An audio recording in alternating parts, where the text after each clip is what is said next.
Okay guys, Special Ed here. Don't forget, like the video, subscribe, hit the bell if you want to get alerted. I got some cool stuff, I think. Hopefully you will. But wanted to show you step number 2, I guess. I put everything together, framed it up, did a crappy job on the frame. A couple things you want to remember, a couple key points, do's and don'ts if you will. Number 1, when you make the frame, make it as long or deep as you need it, not any longer. I messed up and made it a little bit longer than it needed to be, but I went ahead and shored it up in the middle, Tyvek taped it and caulked it, so it's worked out okay.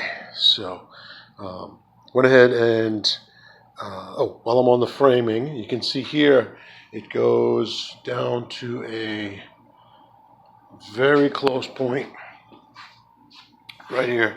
So this side piece has an angle to it. So you want to make sure all of your pieces are high enough that they will be able to cover or encapsulate the wood and all of the epoxy. So this didn't leave me a lot of room to overflow, which sometimes you want to do. Also, number 3, when you cover, make sure you have enough epoxy to cover the entire piece, because you'll be left with little dry spots here and there, little gaps. You might have a bubble like you see right there in the reflection right there, that you'll want to come back and cover.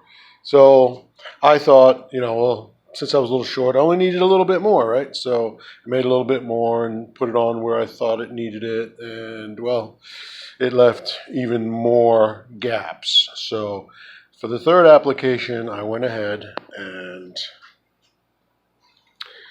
mixed enough epoxy to cover the entire thing. So as you can see, it's got a couple of little imperfections, a couple waves here and there.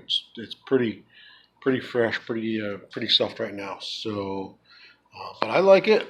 I was gonna put it on top of a table, but I'm not sure now. I may just put it on the wall somewhere. I don't know. I love that bronze mica in there, and I'm looking forward to taking this out. And one of the things I really like is where's my finger? Here it is. I love this, where it kind of created a wall all along on both sides too. So anyway, definitely do those 2 things, and you should always have a buddy in your workshop. There's my girl. She heard me. Focus. There's my girl. She always comes out, but she doesn't have a place to sit until today. So we got her hooked up. Anyway, quick video, a couple of do's and don'ts. And next time, hopefully we'll have, I think we're going to go with the round tabletop. And I want to do something cool with that. It's not going to be completely round. I might cut out a quarter moon or something out of it. So see you guys soon. Like and subscribe. Appreciate you. Special Ed out.